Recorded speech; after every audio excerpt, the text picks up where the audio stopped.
windy in southeastern Florida until 2:30 p.m. At 1:56 p.m., a severe thunderstorm was located over Royal Palm Ranches or over Davie, moving northeast at 5 miles an hour. Hazard, 60 miles an hour wind gusts and quarter-size hail.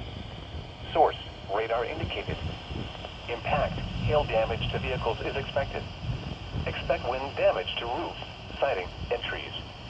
Locations impacted include Fort Lauderdale, Pembroke Pines, Hollywood, Miramar, and Coral Springs.